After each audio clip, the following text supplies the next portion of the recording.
continuamos con más de este servicio informativo. Bueno, continúa en la palestra pública el tema de la espera por parte de la Corte Suprema de Justicia y la resolución que declararía la inconstitucionalidad del contrato ley entre el Estado y la empresa Minera Panamá.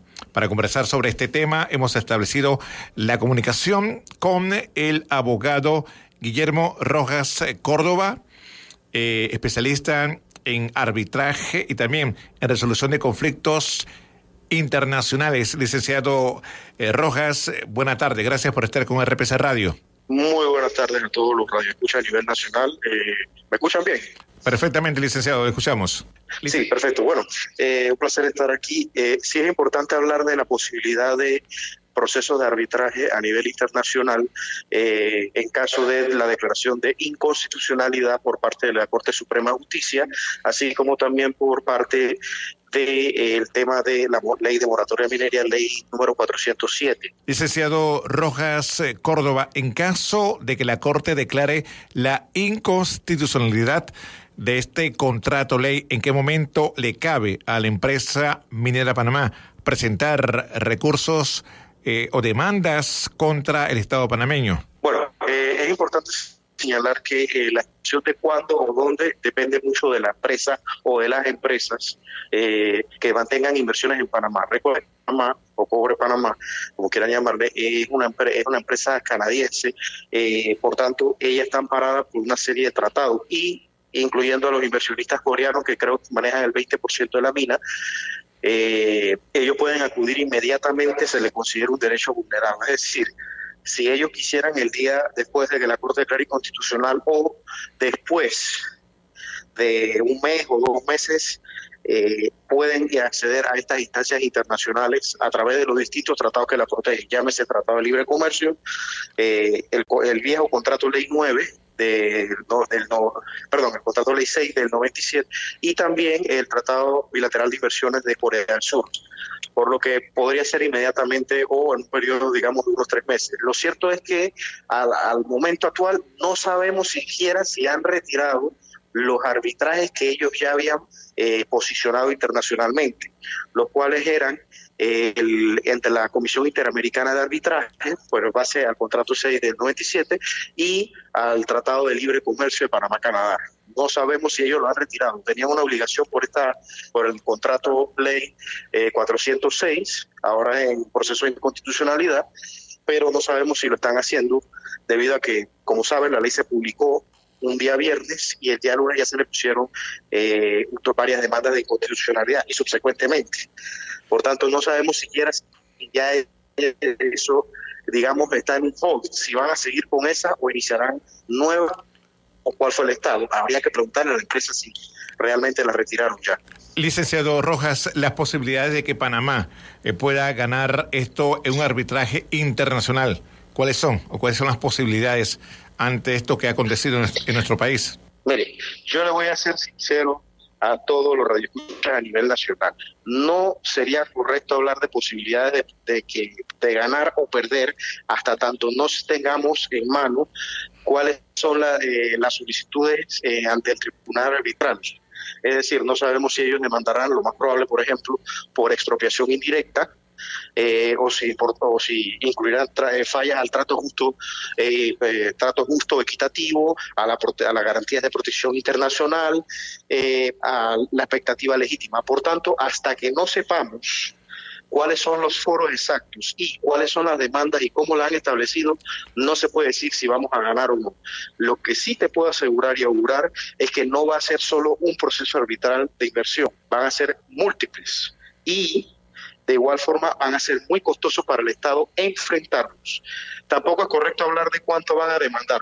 Yo creo que tú, al igual que muchos radioescuchas, han notado y leído a través de distintos medios de comunicación que el ministro salió diciendo que la empresa amenazó durante las negociaciones hasta por 100.000 millones. Eso, para los que sepan, la mina tiene un valor solo en cobre de 95.000 millones en reservas de cobre, al precio de 3.61 la libra. Es por eso que se llega a ese nivel.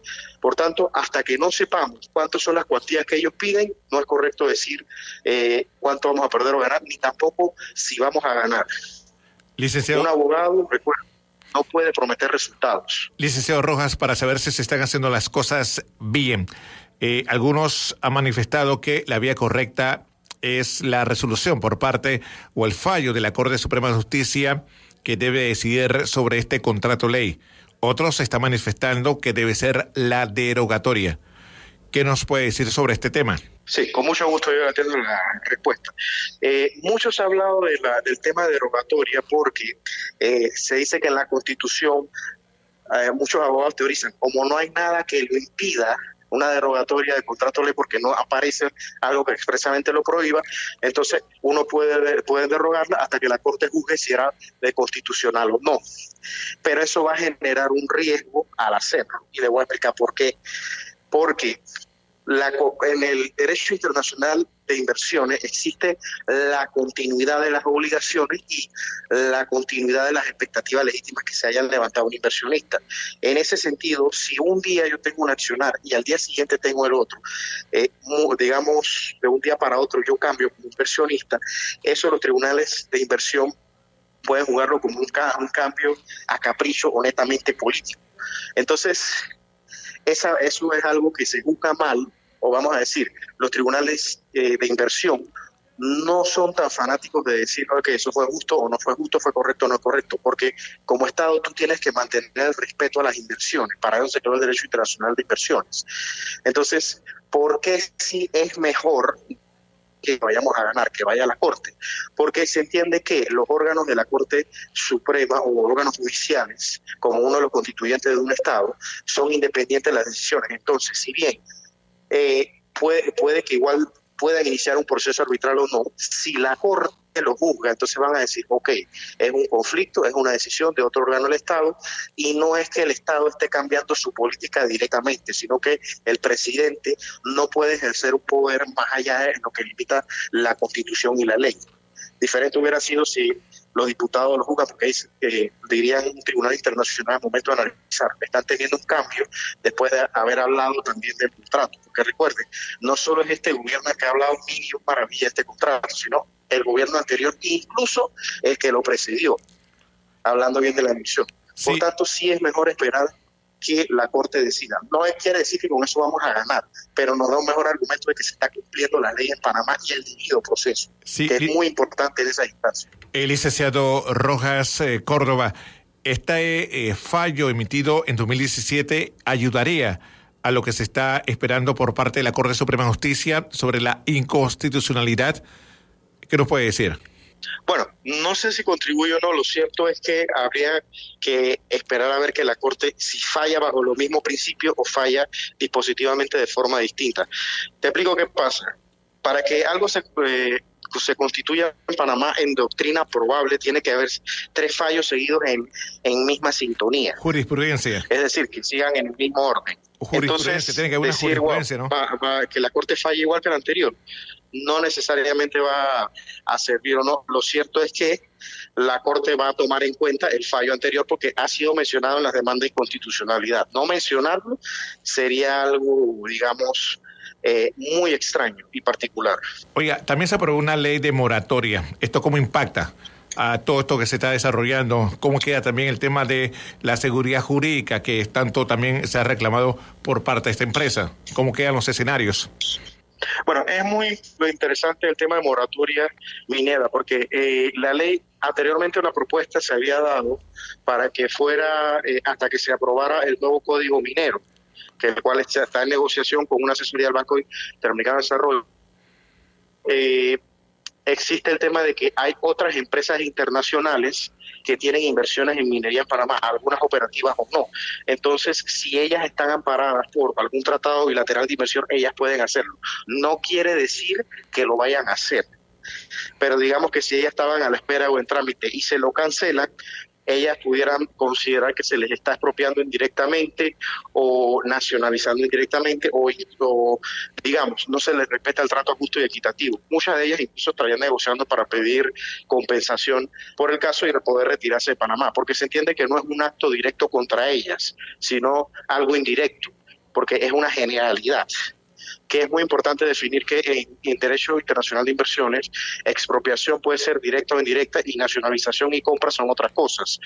En ese sentido, si ellas se sienten afectadas por esta decisión o no van a poder continuar operaciones, muy probablemente estarían procediendo a distintas instancias, claro, después de haber tratado de negociar con el gobierno, ¿no? El licenciado Rojas Córdoba, después de que se emita esta resolución o este fallo de la Corte Suprema de Justicia, cabe la posibilidad de que el Estado pueda decidir nacionalizar o estatizar esta empresa. ¿Cómo quedaría esta posibilidad? ¿Aló? Sí, le escucho, adelante. Sí, bueno, es importante señalar que la expropiación, la nacionalización y la compra son tres elementos distintos. Yo expropio cuando yo sigo una ley interna del Estado por un motivo. Entonces, yo nacionalizo cuando yo por una ley especial compro o adquiero, declaro nacionalización de un sector o de un área y específica de la economía. Y yo compro cuando yo directamente negocio a operar con la empresa. Lo cierto es, y aunque no le guste mucho a esa gente, porque yo estoy consciente que a muchos no les gusta esto, que la compra o nacionalización de la empresa minera requiere, por reglas del Derecho Internacional de Inversiones, cumplir la regla de Hull. ¿Qué es la regla de Hull? Un estándar que dicta que toda nacionalización o expropiación debe ser compensada y esa compensación debe ser pronta, adecuada y efectiva. Dicho sea de paso, esa regla se establece también por una expropiación, que fue la de México, y nacionalizó todos los petróleos privados en México. Entonces, si nosotros compramos, habría que sentarnos a negociar con la empresa y hacerlo en oferta pública a ver si ellos están de acuerdo. Si nacionalizamos, sería el mismo escenario, pero bajo una ley especial. Y además hay que recordar que hay distintos métodos de cálculo. Puede ser de cuánto sería el valor. Si ellos utilizaríamos el valor de mercado neto de Minera Panamá S.A., o usaríamos, por ejemplo, la proyección de ganancia. Hay libros diferentes en esa materia, pero lo cierto es que no se puede decretar nacionalización, expropiación o compra si no se ha establecido algún tipo de diálogo con la empresa, porque eso viola estándares internacionales. Diferentes, por ejemplo, si tenemos que reclamar regalías que no se han pagado en estos 2 años o daños ambientales, que eso puede descontarse o tiene que verse en otras instancias. No es que Panamá no pueda pedirlo, Panamá tiene derecho a pedirlo. Digamos, por ejemplo, que el 20 de noviembre, supuestamente que es la fecha de pago de las regalías atrasadas, no paguen. Cualquier precio de compra, eso lo tienen que tomar en cuenta para reducirlo. Ese es mi criterio personal. Licenciado, además de este recurso o fallo de la Corte Suprema de Justicia que se espera, algunos están pidiendo el cierre definitivo de esta empresa. ¿Cuál es la realidad de este asunto? Bueno, he estado escuchando que muchos sectores están pidiendo el cierre inmediato a la mina. Eso llevará un proceso de varios meses y un establecimiento de un plan, en caso de que esa sea la decisión adoptada. Lo cierto es que sin una consulta pública no se está estimando cuál va a ser el cierre definitivo. Van a esperar de la Corte que decide, si la Corte manda que, debe ir a licitación, o si la Corte determina que debe cerrarse la operación. Porque hay algunos abogados que lo están pidiendo en su demanda. Recuerda que eso se proyecta que se va a acumular después del 24 de noviembre. Entonces, en caso de cierre, el efecto natural va a ser un parón en la economía, porque entraría un grupo de personas que trabajan en la mina al sector de la informalidad y del desempleo. Igualmente se dejaría de percibir los ingresos que genera la mina. No obstante, no te puedo decir los efectos a largo plazo. Algunos analistas económicos citan que es un 5% del PIB, pero habría que analizar si económicamente eso es cierto. Corresponderá hacer las estimaciones y esperar el resultado también. Licenciado Guillermo Rojas Córdoba, muchas gracias. Muchas gracias por la oportunidad. Muy buenas tardes.